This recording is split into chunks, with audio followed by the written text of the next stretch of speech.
Depuis que l'humanité a commencé à observer les étoiles, nous avons été fascinés par l'idée qu'ailleurs dans l'univers, des mondes pourraient ressembler à la Terre et abriter la vie.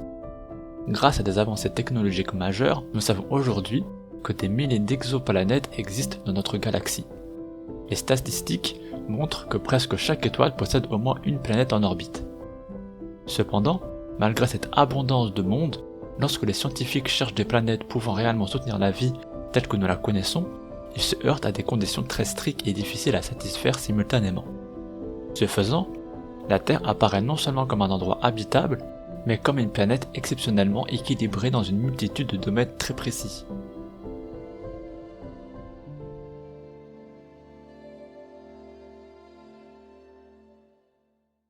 Pour commencer, il faut comprendre ce que signifie réellement être dans la zone habitable d'une étoile. Cette notion militaire de la vie n'est pas simplement une fourchette arbitraire de distance. Elle dépend fortement de la luminosité et du type de l'étoile. Pour une étoile comme le Soleil, la zone habitable se situe à une distance où l'énergie reçue est suffisante pour que l'eau puisse exister à l'état liquide en surface sans s'évaporer ou geler. En termes stricts, elle s'étend pour une étoile solaire entre environ 0,95 et 1,15 unités astronomiques, le rayon moyen de l'orbite terrestre se trouvant confortablement dans cette plage.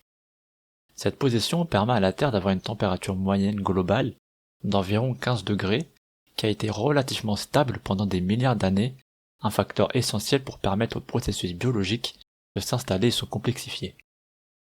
Cependant, cette zone habitable reste un concept théorique. Être à la bonne distance ne garantit en rien que l'eau liquide y persiste, car cela dépend aussi de l'atmosphère et de la pression de surface.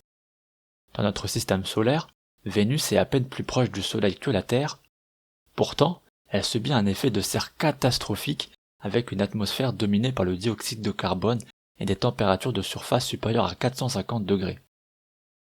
Cette divergence extrême s'explique par l'épaisseur de son atmosphère et par l'emprisonnement thermique qui en résulte. Elle montre qu'une simple position dans la zone habitable ne suffit pas. Mars offre le contrepoint. Plus éloignée, plus petite et dotée d'une gravité moins importante, elle n'a pas été capable de retenir une atmosphère suffisamment dense pour maintenir l'eau liquide à sa surface de manière stable. Les observations de la NASA suggèrent que la planète a perdu une grande partie de son atmosphère au fil du temps, exposant sa surface, rendant l'eau liquide impossible à long terme. La masse de la Terre est donc un facteur essentiel dans son habitabilité. Elle est suffisamment importante pour retenir une atmosphère qui contient les gaz nécessaires à la vie, azote, oxygène, vapeur d'eau. Mais pas trop massive pour éviter un effet de serre incontrôlé. Les planètes rocheuses plus massives que la Terre, connues sous le nom de super-Terres, sont souvent détectées auprès de la zone habitable de leurs étoiles et pourraient être rocheuses. Cependant, même lorsqu'une planète rocheuse se trouve dans cette zone, beaucoup de facteurs restent incertains, comme la composition de son atmosphère, l'existence d'eau liquide ou encore sa dynamique interne. Ce qui rend la Terre encore plus particulière est son activité interne, souvent invisible mais fondamentale. La planète possède un manteau en convection et une croûte fragmentée en plaques tectoniques qui se déplacent lentement. Ce phénomène unique parmi les planètes du système solaire joue un rôle crucial dans le cycle du carbone qui aide à stabiliser le climat sur des échelles de temps géologiques. Le dégazage volcanique libère du dioxyde de carbone dans l'atmosphère, tandis que le processus de l'altération chimique des roches absorbe une partie de ce gaz et le renvoie dans l'intérieur. Ce mécanisme régule la température globale et empêche des variations extrêmes qui pourraient rendre la planète soit un désert glacé, soit un four incandescent. L'atmosphère terrestre est donc à la fois protectrice et dynamique. Elle est composée majoritairement d'azote et d'oxygène, avec une proportion de gaz à effet de serre qui maintient des températures propices à la vie. Il est important de noter que l'oxygène libre est un indicateur biologique. Il n'existerait pas de telle concentration sur Terre sans l'activité photosynthétique des organismes vivants au cours de l'histoire. Sans cette atmosphère chimique dynamique, ou si les gaz à effet de serre étaient en excès, la Terre pourrait ressembler davantage à Vénus avec des conditions de surface hostiles. Un autre élément essentiel de l'habitabilité terrestre est la présence d'eau liquide à de grande échelle. Les océans couvrent plus de 70% de la planète, absorbant et redistribuant l'énergie solaire, influençant les courants océaniques, régulant les climats régionaux et globaux et fournissant un milieu fluide indispensable pour la réaction biochimique complexe. L'eau est souvent qualifiée de solvant universel en raison de sa capacité à dissoudre de nombreuses substances, facilitant les réactions chimiques qui sont au cœur de la chimie du vivant. Elle sert aussi de transporteur de nutriments et de déchets dans les cellules et sa chaleur spécifique élevée aide à stabiliser les températures. La Terre possède également un champ magnétique puissant généré par le mouvement de fer liquide dans son noyau externe. Ce champ agit comme un bouclier contre le vent solaire, un flux de particules chargées émis par le Soleil et protège ainsi l'atmosphère des effets d'érosion qui pourraient la dépouiller avec le temps.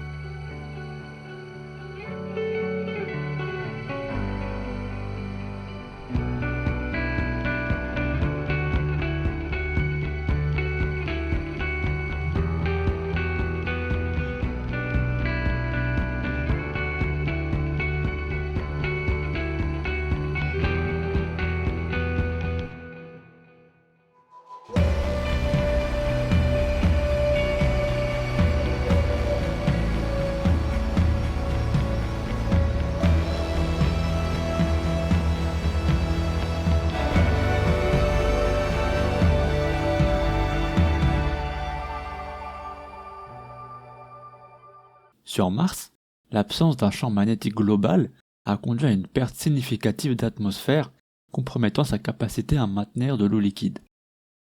Des études scientifiques montrent que pour les exoplanètes rocheuses, la présence d'un champ magnétique suffisamment fort est un facteur important pour maintenir l'atmosphère et l'eau liquide à long terme, ce qui n'est observé chez qu'un petit nombre de mondes potentiellement habitables. La stabilité du Soleil joue aussi un rôle déterminant. Contrairement à certaines étoiles qui peuvent subir des éruptions violentes ou des variations lumineuses dramatiques, notre Soleil est relativement calme et stable sur des milliards d'années. Cette constance offre un apport énergétique prévisible, ce qui est essentiel pour des processus comme la photosynthèse et pour maintenir un cycle saisonnier régulier.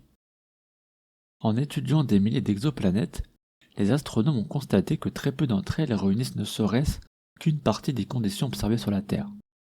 Par exemple, des planètes comme HD 40307G ont été détectées dans la zone habitable d'étoiles semblables au Soleil, mais leur composition détaillée, leur atmosphère ou leur capacité à retenir de l'eau liquide restent inconnues. Des systèmes comme TRAPPIST-1 révèlent des mondes dont la taille est similaire à celle de la Terre, mais des observations avec le télescope spatial James Webb indiquent que plusieurs de ces planètes n'ont pas d'atmosphère comparable à la nôtre, même si elles se situent dans des zones où l'eau pourrait théoriquement exister. Même lorsque des mondes présentent certaines caractéristiques favorables, d'autres facteurs peuvent entrer en jeu. Par exemple, la présence et la quantité d'eau sur une planète dépendront de son histoire formative, de l'accumulation de matériaux riches en eau lors de sa naissance et de son évolution dynamique. Des modèles montrent que les exoplanètes rocheuses autour de naines rouges pourraient avoir une diversité de contenus en eau très large.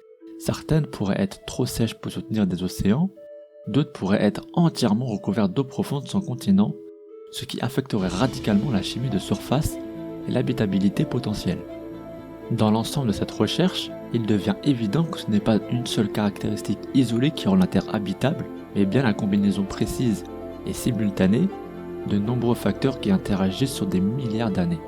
Cette accumulation est rare, non pas impossible, mais statistiquement peu fréquente dans l'ensemble des mondes connus. À l'état actuel de nos connaissances, la Terre reste un cas unique. Non pas parce que l'univers manquerait de planètes, mais parce que la combinaison précise de conditions nécessaires à l'apparition et au maintien d'une vie complexe est extraordinairement difficile à réunir dans un même endroit sur des durées de plusieurs milliards d'années. Tout au long de cette vidéo, nous avons vu que l'habitabilité ne dépend jamais d'un seul facteur isolé, mais d'un ensemble de paramètres qui interagissent entre eux.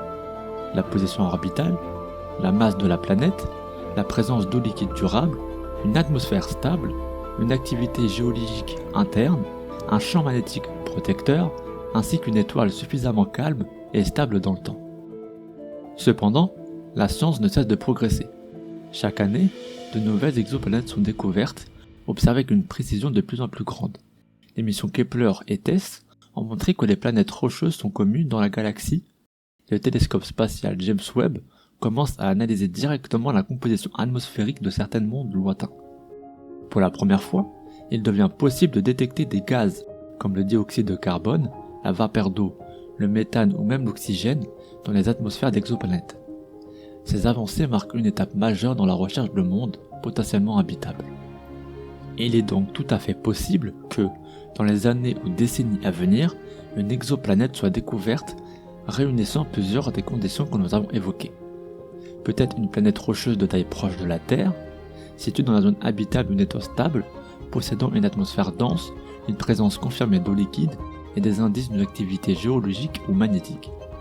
Une telle découverte ne signifierait pas nécessairement la présence de vie, mais elle représenterait un tournant fondamental dans notre compréhension de l'habitabilité planétaire. Il est également important de rappeler que tous les critères abordés dans cette vidéo sont basés sur la vie telle que nous la connaissons sur Terre. Notre définition de l'habitabilité repose sur une chimie de carbone, l'eau liquide comme solvant principal, et des conditions de température et de pression compatibles avec la biologie terrestre. Cela ne signifie pas que d'autres formes de vie, fondées sur des chimies différentes, soient impossibles ailleurs dans l'univers. Simplement, à l'heure actuelle, nous ne disposons d'aucun exemple concret permettant de les étudier ou de les confirmer. Ainsi, il ne s'agit pas d'affirmer qu'elle est absolument unique dans l'univers, mais plutôt qu'elle est, à ce jour, le seul monde connu où toutes ces conditions seraient réunies de manière durable. Elle représente un point de référence, un modèle à partir duquel nous tentons de comprendre ce qui rend une planète réellement habitable sur le long terme. Les découvertes futures pourraient nuancer cette vision. Peut-être découvrirons-nous un jour que la Terre n'est pas une exception, mais simplement l'un des premiers exemples que nous avons eu la chance d'observer. En attendant, elle reste un cas remarquable, fragile et précieux. Comprendre pourquoi notre planète fonctionne comme elle le fait n'est pas simplement une quête scientifique tournée vers les étoiles, mais aussi un moyen de saisir l'équilibre délicat qui rend la vie possible ici et de mesurer à quel point cet équilibre peut être rare.